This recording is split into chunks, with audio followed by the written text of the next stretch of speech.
never fails me. All my day, I've been held in your hand. From the moment that I wake up until I lay my head, oh, I will sing of the goodness of God. 'Cause all my life you have been faithful, and all my life you have been so, so good. With every breath that I am able, oh, I will sing of the goodness of God. I love your voice. You will let me through the fire and in darkest night. You were close like no other. I've known you as a father. I've known you as a friend, and I have lived in the goodness of God. Yeah. And all my life you have been faithful. Oh. And all my life you have been so, so good. With every breath that I am able, oh, I will sing of the goodness of God. Yeah. Your goodness is running out, it's running after me. Your goodness is running out, it's running after me. With my life laid down, I surrender now. I give you everything. Your goodness is running out, it's running after me. Your goodness is running out, it's running after me. Your goodness is running out, it's running after me. With my life laid down, I surrender now. I give you everything. Your goodness is running, and it keeps running after me.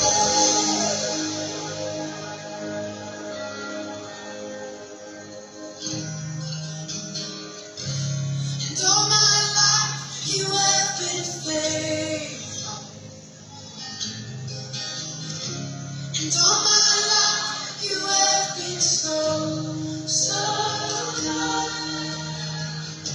With every breath that I am able, oh, I'm gonna sing of the goodness of God. I'm gonna sing, I'm gonna sing.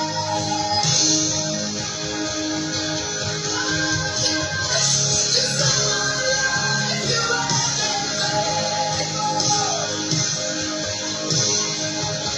And all my life you have been so, so good.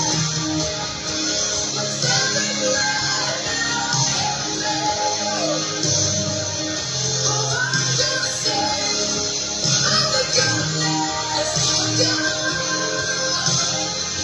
I'm gonna sing of the goodness of God.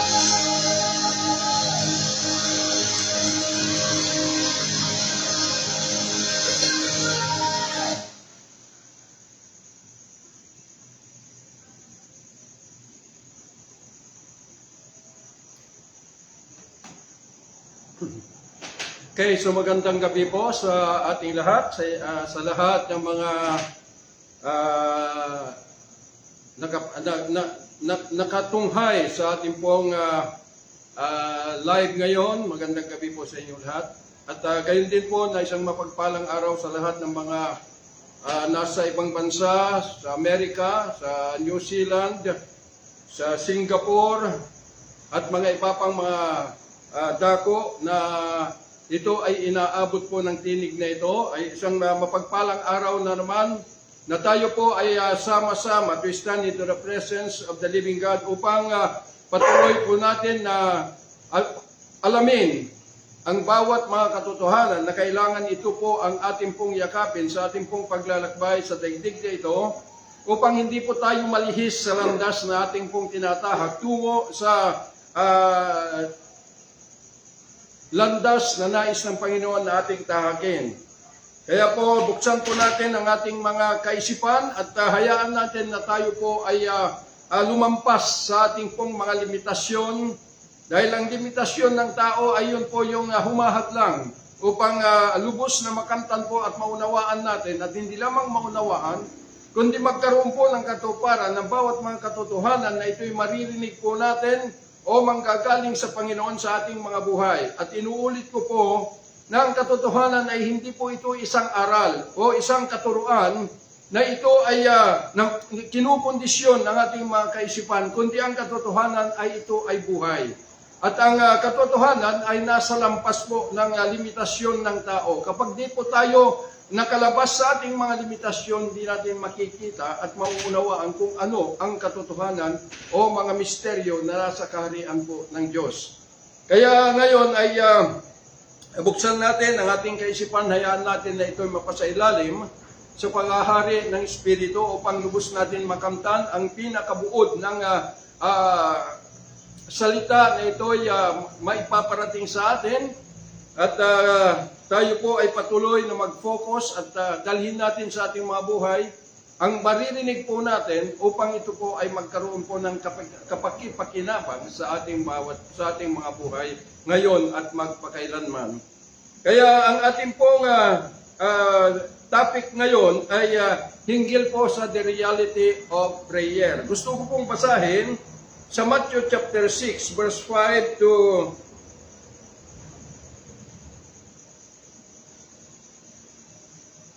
Matthew chapter 6 verse 5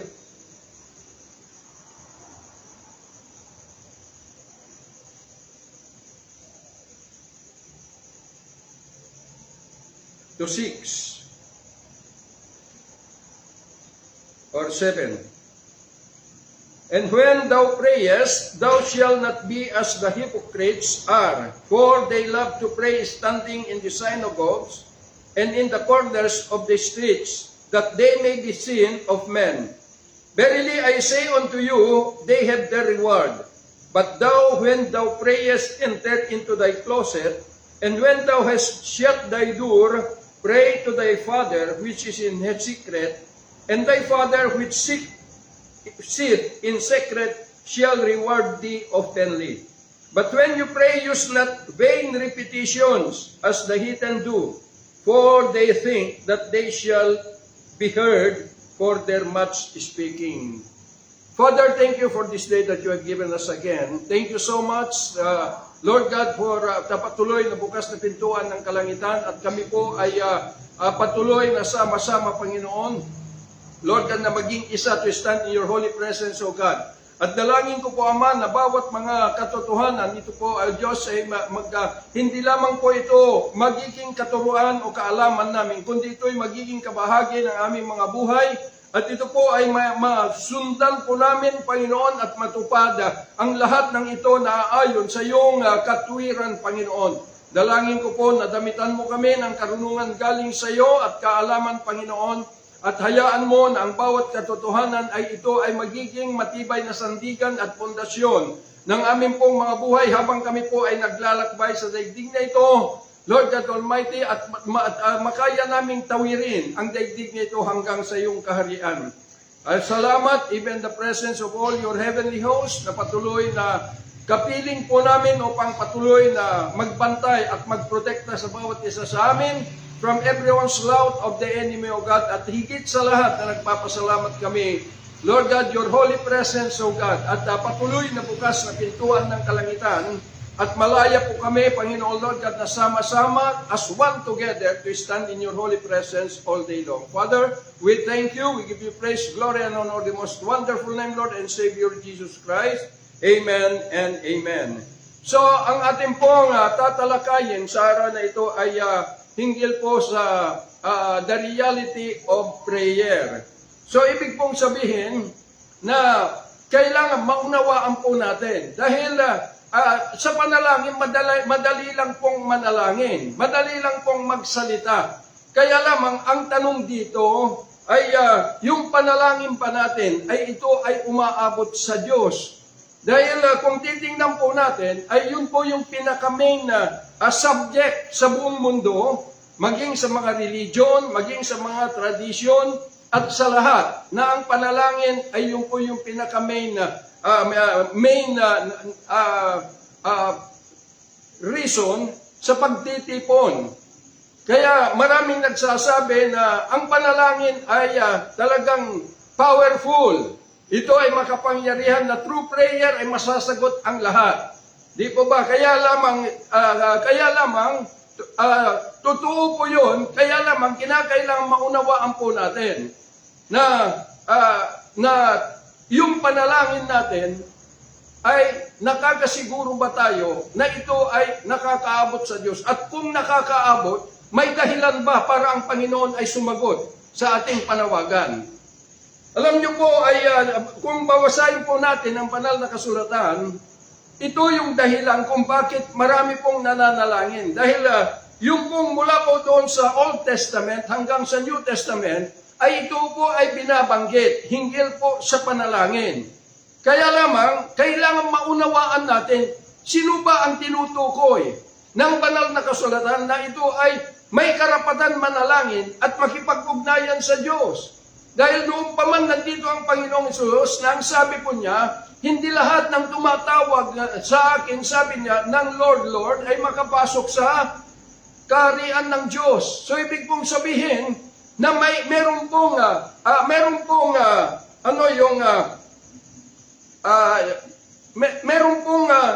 tatak yung mga tao na ito ay karapat-dapat, na ito ay humarap sa presensya ng Panginoon hinggil po sa panalangin. Kaya kung titingnan po natin, totoo po na itong Biblia ay maganda.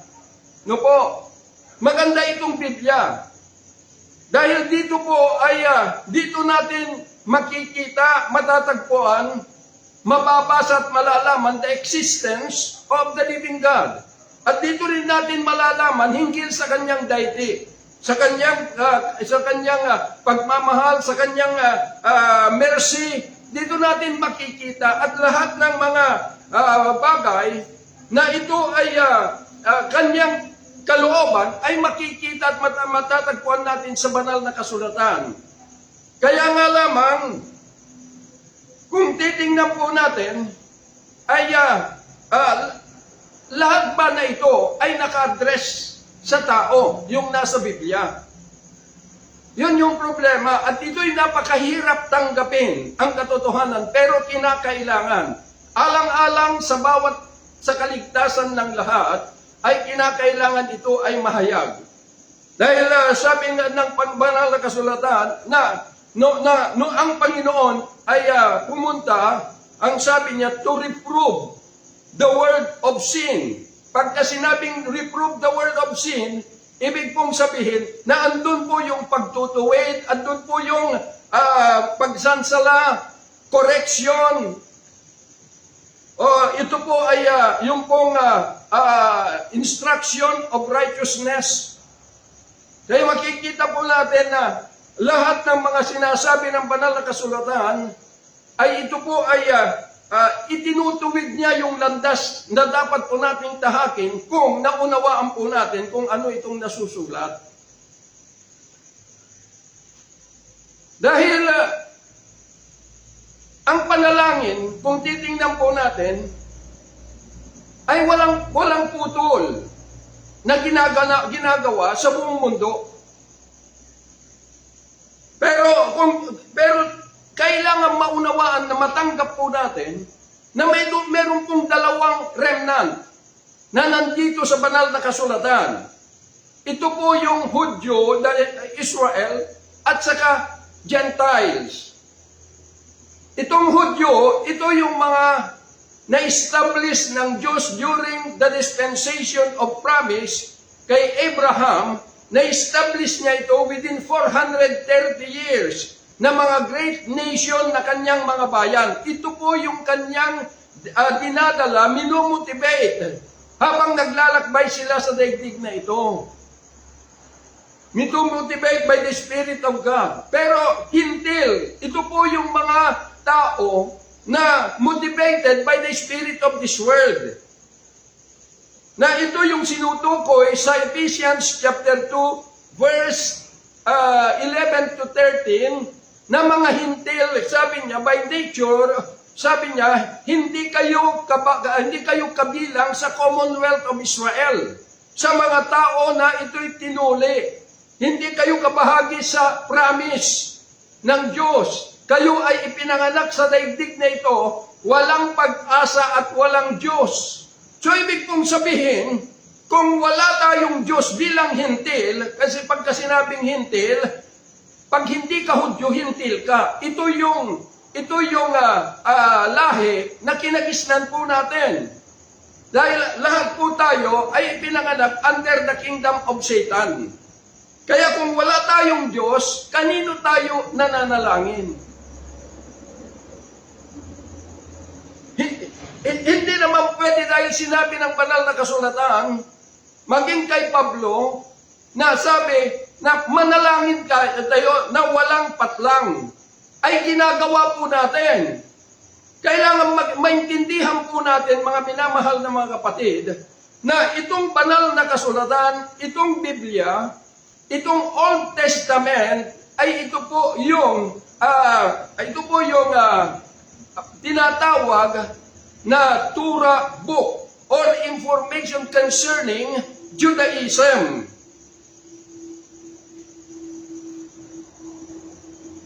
Kaya po dito makikita kung paano kumikilos ang Panginoon. Yung kanyang existence habang naglalakbay yung kanyang mga bayan, at makikita rito kung paano sila nagkasala at napabilang sa mundo na ating kinapanganakan. Kaya itong mga Israel, since na sila ay may connection sa Diyos, sila po yung nananalangin. Dahil yung prayer ay yun yung turo na prayer is communication between man and God. So, ibig pong sabihin na sila lang yung meron pong connection sa Diyos, kaya meron silang karapatan na manalangin, makipag-ugnayan sa Diyos. They pray to God. Kaya makikita po natin doon kung nagkasala sila.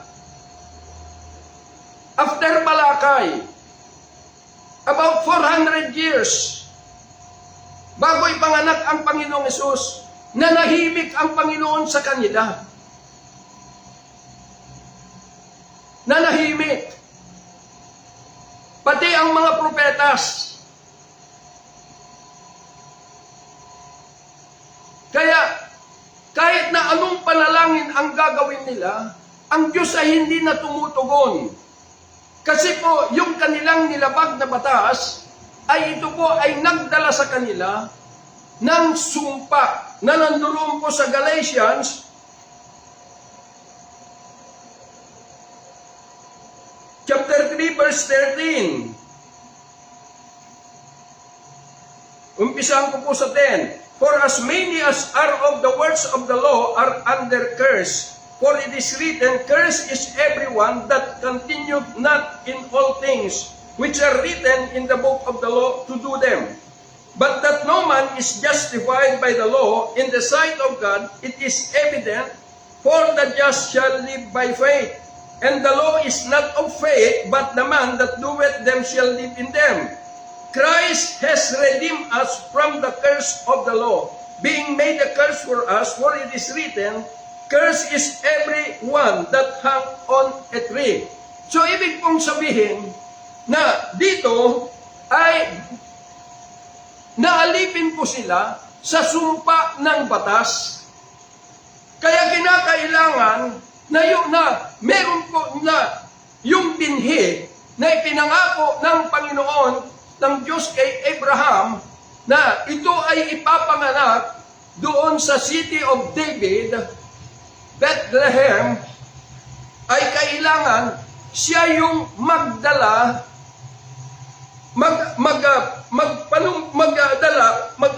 upang yung sumpa na ito'y dumating sa kanyang bayan ay makalaya sila.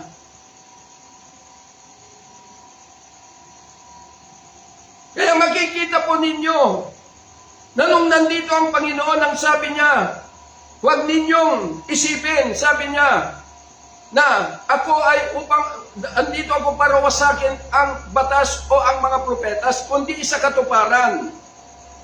So alam niyo po kung bakit. Dahil may pangako ang Diyos, dahil sila po ay nagkasala, kaya nagumawa ng Diyos na ito ay maamendaran through Christ, which is the new covenant, na ito'y kapalit sa batas na kanilang nilabag. Kaya nga, hindi maaari, ito'y ulawain po natin, na yung batas na ito, na bagong covenant, ay magaganap kung hindi ma-abolish yung old na batas. Kinakailangan ma-abolish. Kaya ang sabi niya rito, Christ has redeemed us from the curse of the law. Dahil nung sinabi ng Panginoon, it is finished, ibig pong sabihin, na na-fulfill na niya yung batas in behalf of Israel. Kaya nakalaya na po sila. Kaya handa nang pumasok sa bagong batas na ito ay darating through Christ. Kaya since na sila ay nandun sa Old Testament at minumotivate, ginagabayan ng Espiritu ng Diyos, sila po ay nananalangin, they pray to God. Kaya nga kung nagkasala sila, tatawag na naman, andun na naman ang awa ng Diyos sa kanila. At aalis na naman, ganun, tatawag na naman sila. Kaya nung nagkasala sila, huminto na ang Panginoon na magsalita sa kanila. Kaya nga ito, ang sabi niya rito, Christ has redeemed us from the curse of the law, being made a curse for us, for it is written, cursed is everyone that hung on a tree. Ito, that the blessing of Abraham might come on the Gentiles through Christ, that we might receive the promise of the Spirit through faith. So, ibig pong sabihin, kung hindi ito na-abolish, o hindi sila nagkasala dito sa batas, wala na tayong pagkakataon. Kahit na panalangin ka ng panalangin bilang Gentile by nature, wala na pong pagkakataon. Wala na po tayong puwang. Dahil sabi ng banal na kasulatan, tayo ay ipinanganak, walang pag-asa at walang Diyos. Kaya nga nung na-fulfill ng Panginoon yung batas at nakalaya yung kanyang bayan, dumating na ang sabi, yung blessing ni the blessing of Abraham might come on the Gentiles through Jesus Christ, that we may receive the promise of the Spirit through faith. So ibig pong sabihin na noong Old Testament, they pray to God, pero ito na, noong pong na-abolish yung batas na ito, ay kanilang nilabag yung batas, yung sumpa ng batas, ay nakalaya na sila na ay, malaya na, napapasok sa bagong batas, or bagong covenant, that God has prepared for them. Dahil dito sa pagpasok dito sa bagong batas, ay ito na po yung sinasabi ni Pablo na dito na may pagkakaloob. The promise of the Spirit through faith. Kaya nga, magkakaroon na ng indwelling. The risen Christ sa bawat buhay ng tao, sa bawat katawan ng tao, na ito'y magdadala upang yung panalangin nung Old Testament ay mabago dito. Dito po sa Old Testament, they pray to God. Pero dito na, they pray with God. Dahil He enthroned Himself in our mortal being. Yun po yung malaking pagkakaiba. Kaya nga lang dito, ang sabi rito na tayo ay makibahagi for the blessing of Abraham through Jesus Christ dahil dito po yung nagbukas ng pintuan sa lahat ng mga tao. Kaya nga nung nakalaya, itong mga Israelitas from the curse of the law, gayon din na tayo ay pinalaya ni Jesus in the cross of Calvary through the law of the flesh. Na ito ay may batas ng kasalanan at kamatayan. Kaya nga maraming nagsasabi na ang panalangin ay powerful. Tandaan po ninyo na kung manalangin po tayo, hindi po yung mga bagay na dito po sinasakop ni Satan na kailangan itaas natin sa Diyos. Dahil kung ito man ay kailangan natin sa physical na buhay, that will be a reward to them those na who obey the calling of the Lord. Reward na lang ito dahil naghihintay na tayo ng panahon na kung saan ang mundo ay matapos na. At lahat ng bagay dito sa daigdig ay wala ng kabuluhan at wala ng saysay. Pagdating ng panahon. Kaya tayo po bilang tayo ay naglilingkod sa Diyos, ay tayo po ay naghihintay lang as a survivor.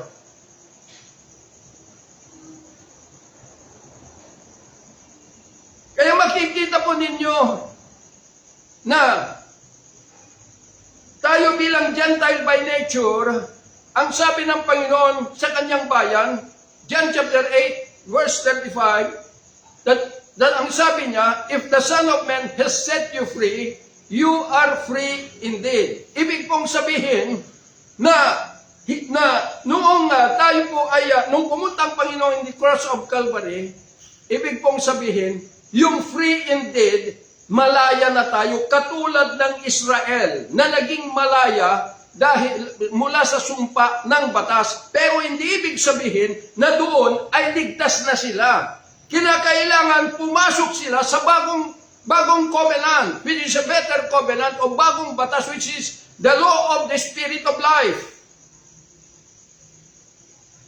Ganon din po sa atin. Nung napalaya po tayo mula noon sa batas ng laman, kinakailangan, dito na, magkakaroon ka ng desisyon. Hindi po ang Diyos ang hihila sa iyo, ikaw ang magdesisyon para pumasok in His kingdom.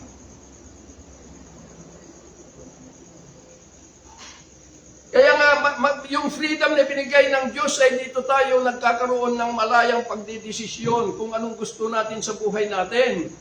Maaring gusto mong bumalik kung saan ka pinanggaling, malaya ka na nga, doon ka pa rin sa mundo na dito ay umalipin sa atin, at ang mundo na yon is the law of the flesh, wherein Satan has that legal dominion through the law of the flesh of man. Kaya dito na magkakaroon ng desisyon. Bakit? Dahil kapag pumasok na po tayo, yung sinasabi na prayer is powerful, magaganap na. Hindi dahil doon sa nananalangin, kundi dahil na-establish yung connection natin sa Diyos. Nabura yung tatak natin bilang hintil.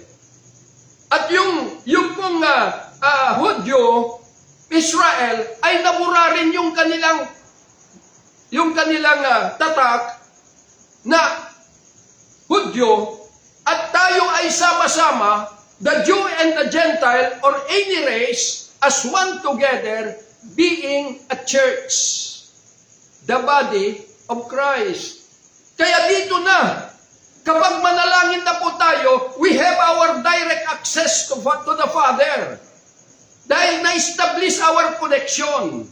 Nawala na yung pagiging hintil po natin. Kaya makikita ninyo, ang dami-daming nananalangin.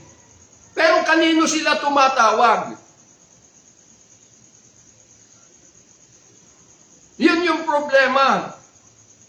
Kaya makikita po ninyo na bilang tayo po ay mga Gentile, kahit na yung mga Israel, kapag hindi sila nakapasok in this covenant of promise, the new covenant, wala rin. Kaya nga sinasabi ni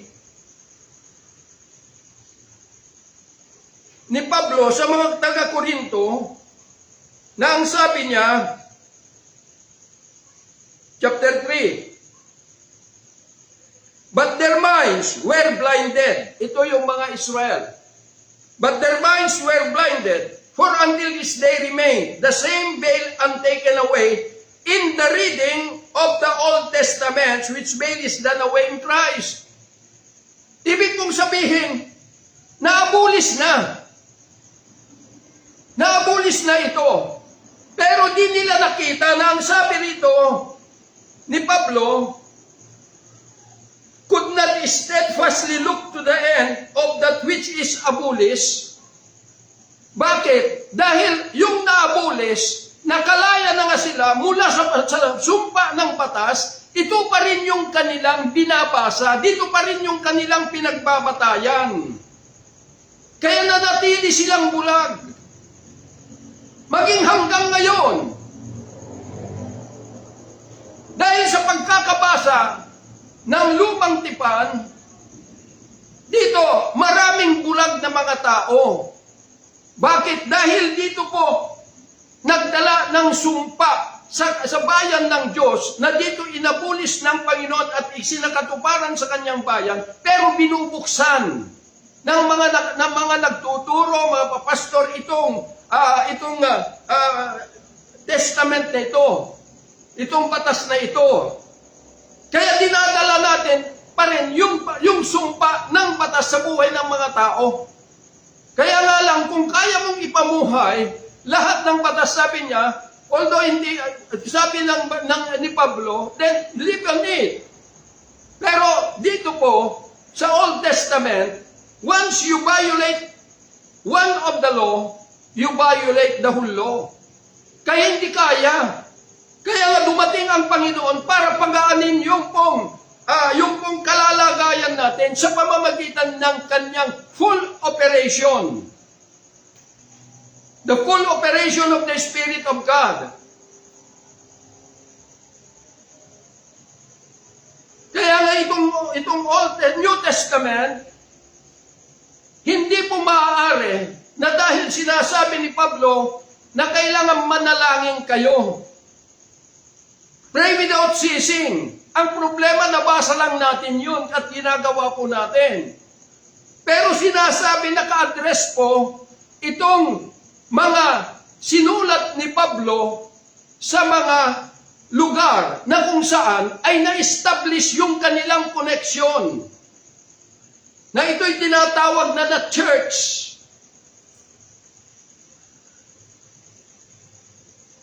Kaya sa kanila, actually po, kaya nga sinasabi ng Panginoon sa kanyang bayan, doon sa Old Testament, John chapter 5 verse 39, na ang sabi niya, sinasaliksik ninyo ang kasulatan. Ito yung kanyang bayan. Dahil dito naniniwala kayo na mayroon kayong buhay na walang hanggan at totoo, dahil ito'y nagpapatunay sa akin. Verse 40, pero di naman kayo pupunta sa akin para magkaroon kayo ng buhay. So ganoon din itong testify ni Pablo concerning sa kanyang pag-witness niya unto Christ, bringing the gospel of Christ sa lahat ng mga tao. Ito'y sinulat niya. At ito'y binabasa natin. At nakatala lahat yung mga existence ng the risen Christ and the operation of the Spirit of God. Pero katulad yung sinabi ng Panginoon sa kanyang bayan, ganon din yung sinasabi sa atin. Na nabasa natin lahat ito na sinulat ni Pablo bilang testimony niya concerning yung pag-witness niya at yung pong mga pangyayari doon sa kanyang pag-witness. Na ang sabi ng Panginoon, nababasa ninyo, sinasaliksik ninyo, pero di naman kayo pupunta sa akin para magkaroon kayo ng buhay. Ibig pong sabihin, nung nabasa natin, in-apply na natin sa ating mga sarili na hindi naman sa atin naka-address. Dahil iisa lamang ang tanging panawagan ng Diyos sa atin. Actually, nananalangin tayo at yung panalangin ay tinugon ng Diyos. Kaya lamang, hindi naman tayo hinanap kung nasaan siya. Para magkaroon tayo ng buhay. At yung panalangin natin ay may karoon ng kapangyarihan. Akala natin kasi na tayo'y nananalangin na sa atin ang kapangyarihan. Hindi, nanduroon po sa ating pong koneksyon sa Diyos.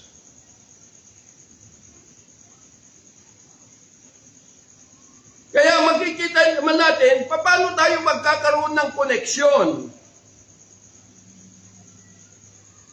Upang ang ating mga panalangin ay sigurado na nakakarating sa Diyos. Sa Old Testament, pagkikita ninyo, yung sabi ng Panginoon nung nagkakasala na yung kanyang bayan, ang sabi niya, if my people who are called by my name shall humble themselves and pray and turn from their wicked ways, I will heal their land. Hindi po naka-address sa atin yun. Naka-address sa Israel yun. Ang sabi, if my people who are called by my name shall humble themselves and pray. Bakit sila magpipray? Kasi mayroon silang koneksyon sa Diyos na bagamat sila ay nagkasala, pero yung pong ipinagkaloob ng Diyos sa kanila na mga pangako ng Diyos ay hindi po naalis. Pero tayo, yung mga pangako ng Diyos, papasok pa lang tayo makibahagi. Pero hindi natin hinanap. Bakit? Dahil yung mga nababasa natin sa Biblia na naka-address sa Israel at naka-address doon sa mga lugar na kung saan ay naabot ni Pablo, ay ina-adapt natin sa ating mga buhay. Na hindi naman para sa atin. Kundi ipinaalam ito upang binasa natin at yung pong nakatala doon, kinakailangan matagpuan din natin, kaya ng natagpuan ni Pablo. Para yung panalangin natin ay magkakaroon po ng kapangyarihan in the presence of God. Makita nyo na lang si Pablo na si Saul noon. Hindi ba siya isang Parises? At ang batas ng batas na hawak nila, mga Sanhedrin, ay yung lalabag doon sa kanilang tradisyon na ipinangon ay maaring patayin na wala kang nilalabag na batas. Kaya nga sabi ni Pablo, pinapatay ko yung mga Kristiyano noon, pero sabi niya, when it comes to the law, I am blameless. Pero nung nasalubong niya ang Panginoon niya na the road towards Damascus, ano ang nangyari? Na-encounter niya. At ang sabi ng Panginoong, binulag niya si Pablo, Saul, Saul. Sabi ni Pablo, sino ka, Panginoon? Ako si Jesus na iyong pinipersecute. Sabi niya, inilabas kita mula sa mga taong ito upang ipapadala ka rin kita. upang buksan mo ang mga mata ng mga hintil and turn them from darkness to light, from the kingdom of Satan to God. Kaya nung na-encounter niya, na-receive niya, the promised Holy Spirit, the Spirit of promise, nabago ang lahat kay Pablo. Yung tradition na itinuturo niya, na itinuturo hanggang ngayon, ay kanya na pong binitawan at siya na ang nag-mission o dinalanan niya yung pong mandato ng Panginoon contrary sa mga tradition na inumpisahan ng mga Pharisees at mga Escribas. Kaya anong sabi ni Pablo in Romans chapter 1 verse 16, hindi ako nahihiya. Bakit pinipersecute siya? Abogado siya na siya ay tinitingala. Mayaman siya. Pero doon sa panahon na yon, siya na rin ang sumisira. Siya na rin ang yung sumira doon sa kanyang itinuturo noon. Kaya pinipersecute. Kaya sabi niya, hindi ko ikinakahiya ang Ebanghelyo. Dahil ito ang kapangyarihan ng Diyos para sa ikaliligtas, sabi niya, ng mga maniniwala, first to the Jews and second to the Gentiles.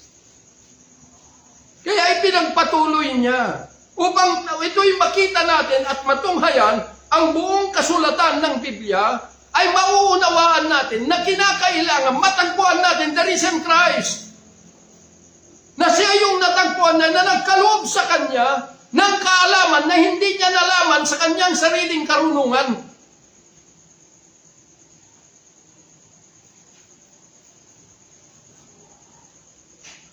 Yun po yung katotohanan.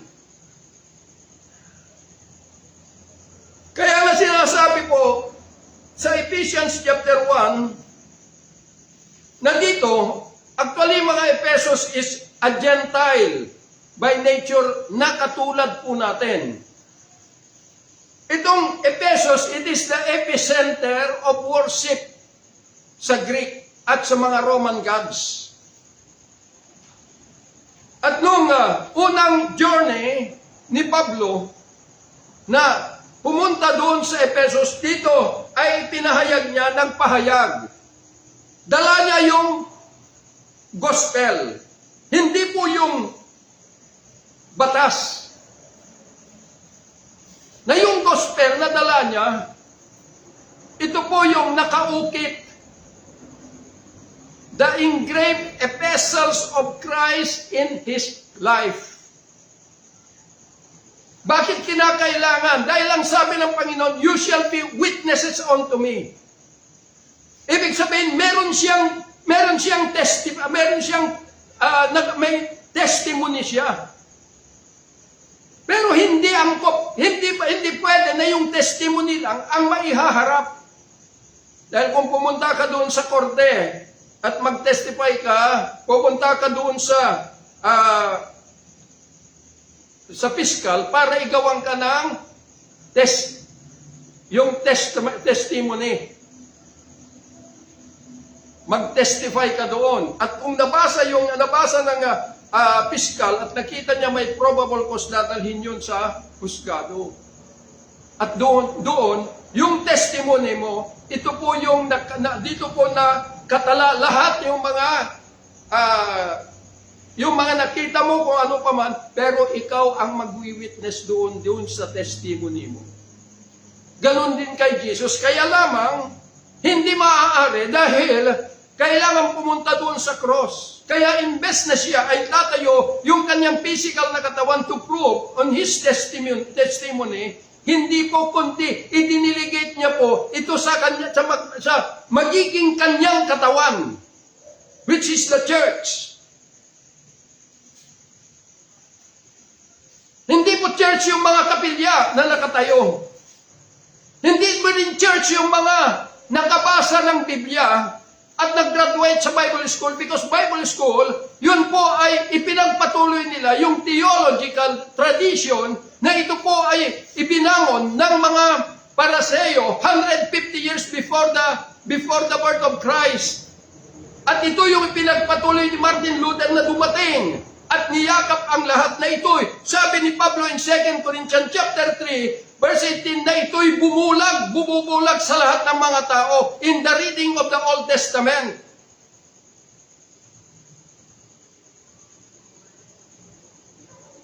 Kaya hindi po nabago-bago ng panalangin ang ating bayan. Nananalangin tayo from worst to worst. Bakit? Dahil hindi natin inuusig kung tayo ba ay may koneksyon sa Diyos. Kaya makikita po ninyo, ang sabi po rito ni Pablo, Ephesians chapter 1 verse 13, sa ating pagsuko at pagpasok dito, ang sabi niya, that we should be to the praise of His glory who first trusted in Christ, in whom you also trusted after that you heard the word of truth. Pagka-testimonya lang, that is hearsay. Sabi-sabi. Pero kung may magwi-witness, that is the word of truth. Kaya hindi po ito, the gospel of your salvation, in whom also, after that you believe, you were sealed with the Holy Spirit of promise. Ibig pong sabihin, dahil hindi hearsay yung natanggap mo na mga information, kundi nakita mo, this is a word of truth na meron pong nagwi-witness onto Christ. Ibig pong sabihin, dito ka naniwala. Kaya ka nga pumasok sa kingdom, sa presence ni Jesus Christ, because you believe. Ibig pong sabihin, yung believe is to cleave unto Him. At nakahanda kang talikdan yung mundo na pinanggalingan mo. Yung kingdom ni Satan na pinanggalingan mo, that is believe. Dahil kung naniwala ka sa kasulatan, dapat katagpuin mo yung nasusulat, which is Christ.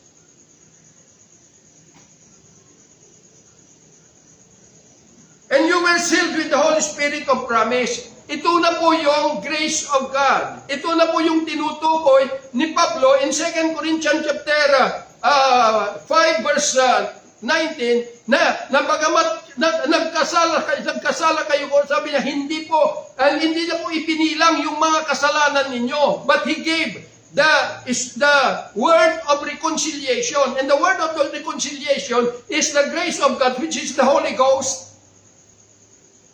Na ito yung pinakatatak that you are now belong to the kingdom of Jesus Christ and no longer belong to the kingdom of Satan through the law of the flesh. Kaya kung lahat tayo ay nakapasok tayo at meron na po tayong tatak that we are now citizen in the kingdom of God, then kapag manalangin tayo, yun yung makapangyarihan.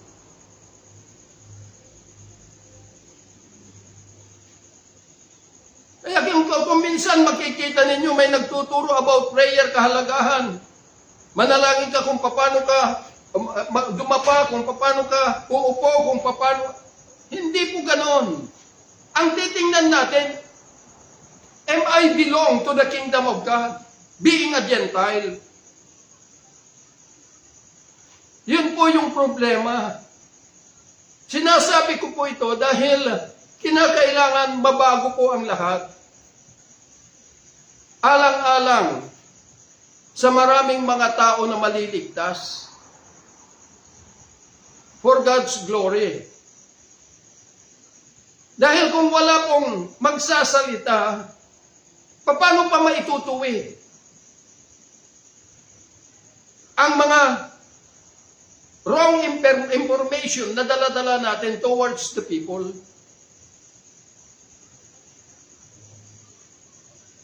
Sa standard ng tao, kung ano yung nasusulat, yun yung ini-interpret lang, ginagawa na ng mabubuting mga bagay. Kaya maraming mga papastor nagsasabi, pastor, hindi ka pwedeng lalabas na nasusulat. Kailangan sa nasusulat lang tayo. Oo, nasusulat naman yung sinasabi ko.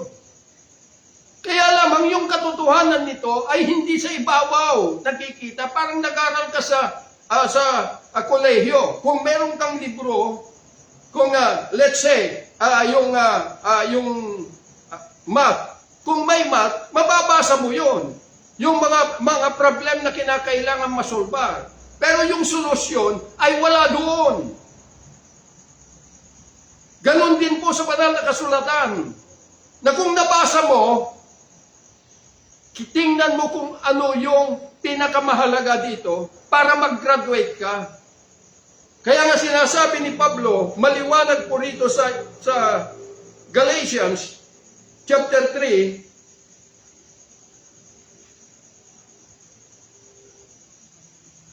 na ang sabi niya, but the scripture has concluded all under sin, that the promise of faith, by faith of Jesus Christ, might be given to them that believe. But before faith came, we were kept under the law, shut up unto the faith which should afterwards be revealed.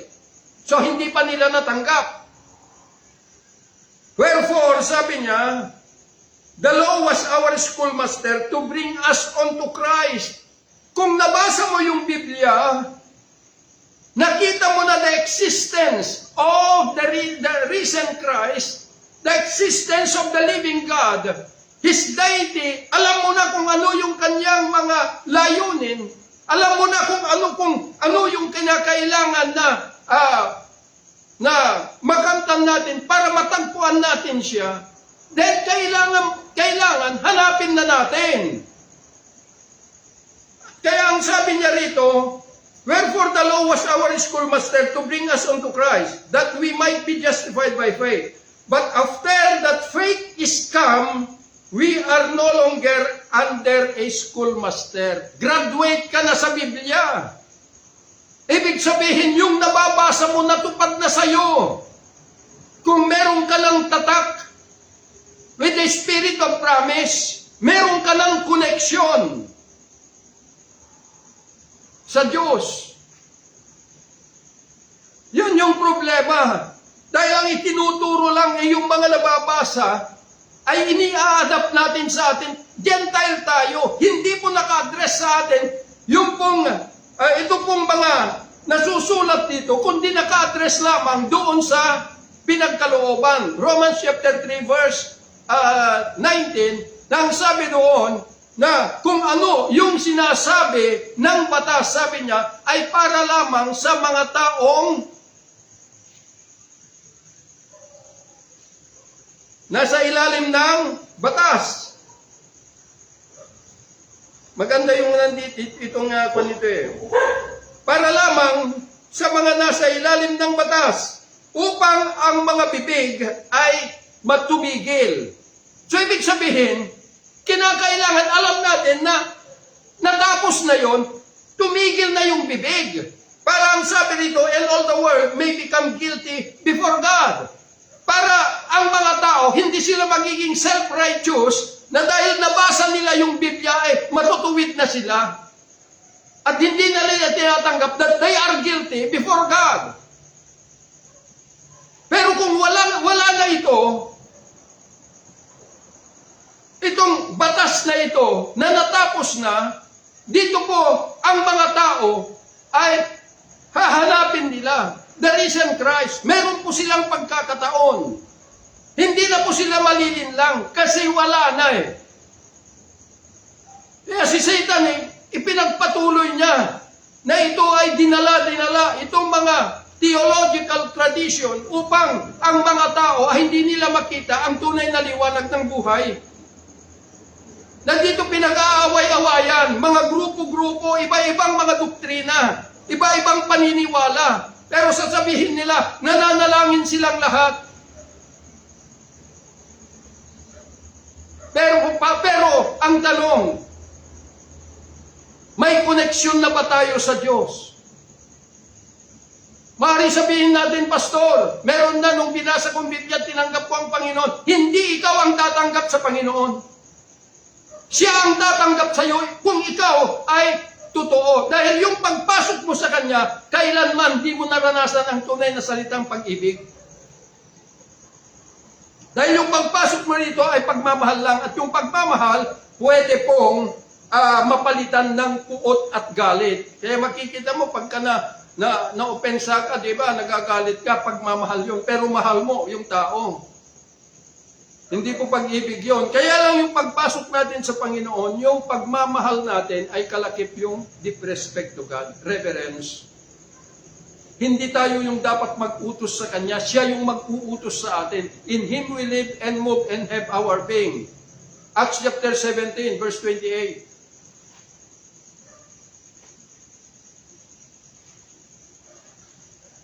Kaya dito makikita po natin na kapag ka ito ay hindi nadala-dala, ito pambulag ni Satanas, ang mga tao ay matatanggap nila that they are guilty before God. Maliwanag po na sinabi ng Panginoon, now we know that what things soever the law says, it says to them who are under the law, that every mouth may be stopped, and all the world may become guilty before God.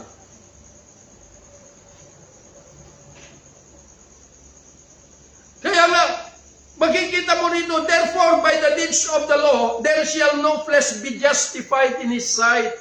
For by the law is the knowledge of sin.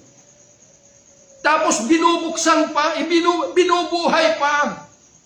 Sa lahat ng lugar, binubuhay ng mga papastor. Yung kasalanan, the knowledge of sin. Yung nagtataglay ng sumpa ng batas. Kailangan magising na po tayo dahil ang dami pong madadamay. Dahil kung ikaw ay pastor at ito yung daladala mo, maraming maniniwala because of their affection at pagrespeto. Kaya alam kung sa impyerno ka pupunta, lahat ng tagasunod mo ay sa impyerno rin pupunta. Kaya po, to bring into this world a powerful prayer, kinakailangan lahat tayo ay makakapasok in the presence of the risen Christ.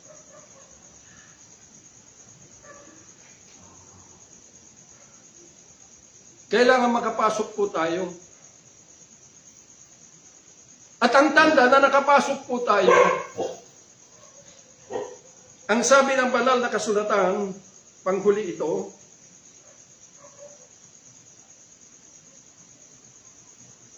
ay ito po.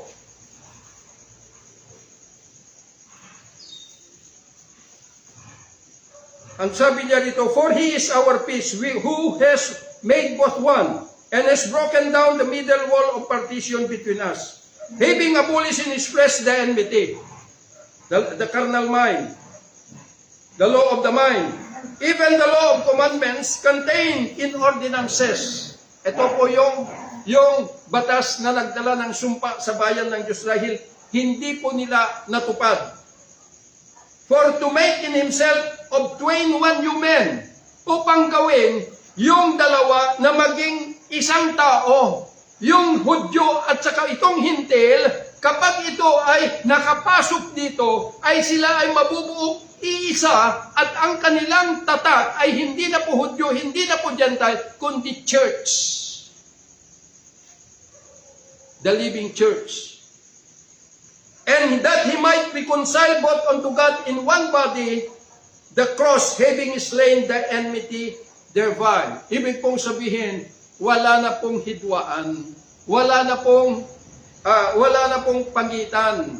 Wala na pong ito yung organization namin, ito yung organization namin, ibang pamilya kayo, ibang pamilya namin, pero iisa ang ating pong Diyos, magkakapatid tayo. Sinong may sabing magkakapatid tayo? Kung ibang pamilya ka, ibang pamilya, magpipinsan siguro. Second cousin, third cousin, fourth cousin, o hindi na tayo magkaano-ano. Ginajustify natin ang ating mga sarili. Dahil naghihinayang tayo kung tayo po ay nakapag-aral ng Bible School ng 10 taon, pinaghihinayangan natin. Hindi ba mas mabuti na pumasok ka sa karyan ng Diyos na wala kang kaalam-alam kaysa papasok ka sa impyerno na ikaw ay matalino, marunong hinggil sa Biblia?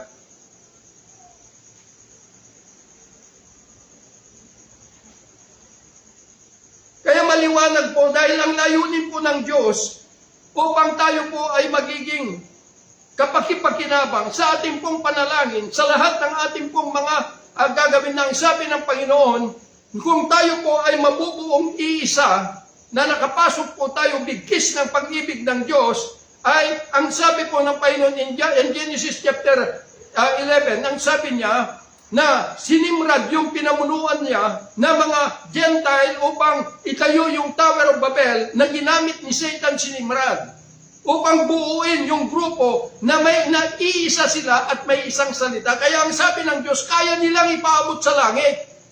Sa trono yung tower na ginagawa nila dahil iisa sila at meron silang iisang salita. Makita ninyo, hindi katulad ng church na sinasabi natin na church kami, pero nagbabangayan. Nagkakaroon ng hidwaan. Nasaan yung panalangin natin? Ang panalangin na ito yung pagpasok in the presence of God and living, standing in His presence. Kapag nandun ka na, huwag ka nang lalabas. Stay there as a prayerful, ikaw ay act in prayer. Kasi you pray with God, not to we pray to God.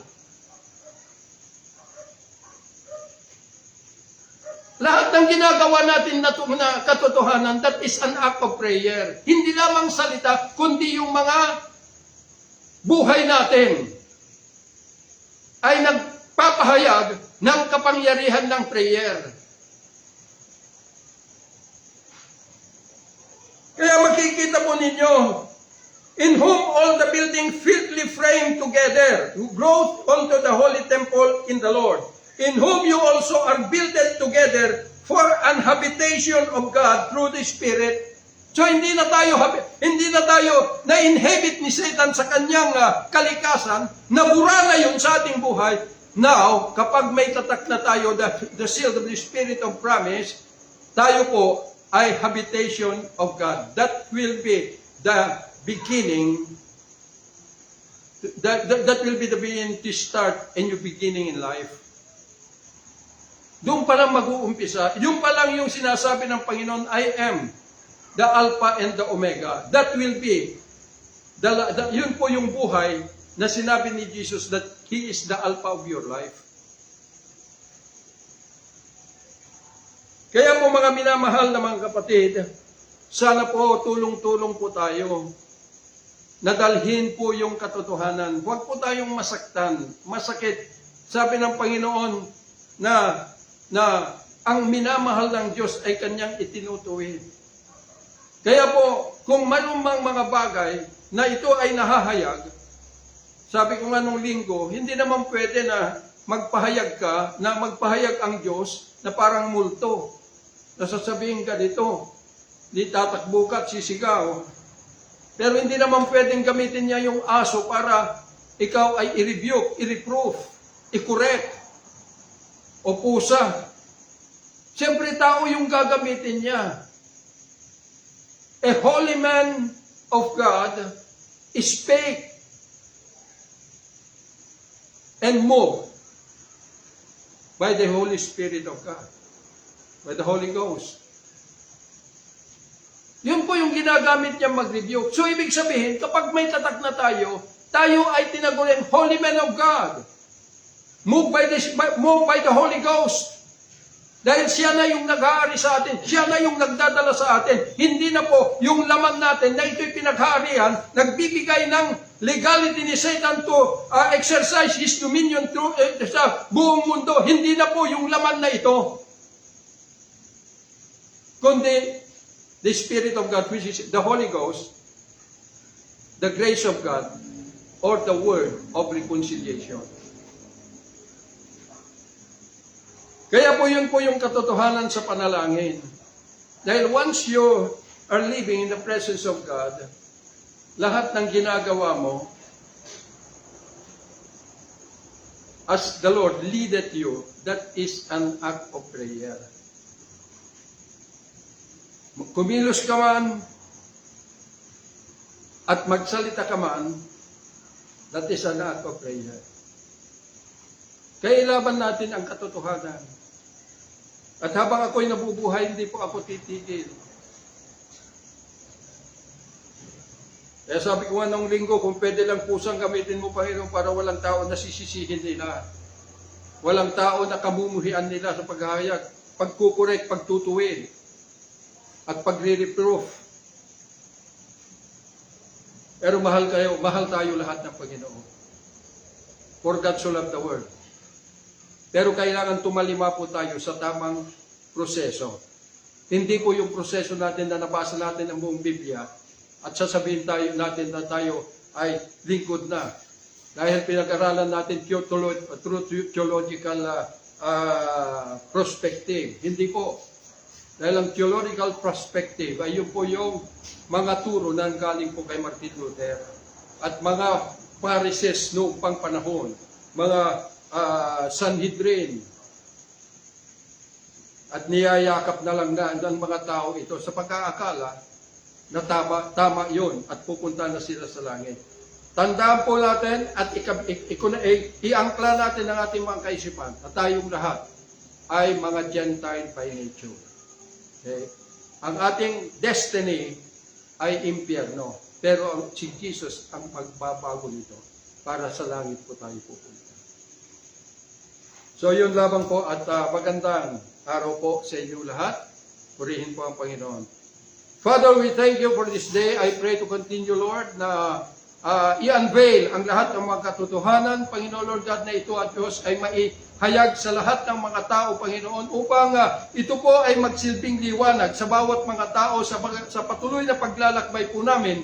Sa daigdig na ito ay kaya naming tawirin ang daigdig na ito hanggang sa iyong kaharian. I pray, dear God, that as we continue our journey here on planet Earth, na kami po ay patuloy na nasa ilalim, Panginoon, ng iyong presensya ngayon at magpakailanman. Bendisyonan mo po ang lahat at dalangin ko na ang katotohanan na ito ay magkaroon po ng katuparan sa bawat buhay nang nakarinig at inabot ng tinig, Panginoon. Lord God Almighty, na dinadala ko, nilalakipang ko ng apoy mula sa kalangitan na gaya ng sinabi mo, na anuman ang pakawalan namin sa lupa, pinapakawalan mo sa kalangitan.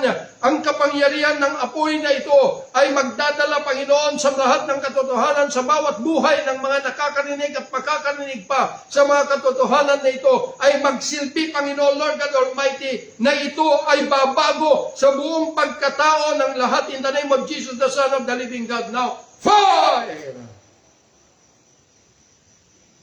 Father, we thank you, and I seal all this truth with the power of your blood and with the power of thy resurrection.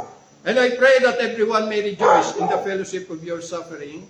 Bless every work of their hand and all the resources. In Jesus' mighty name we pray. Amen.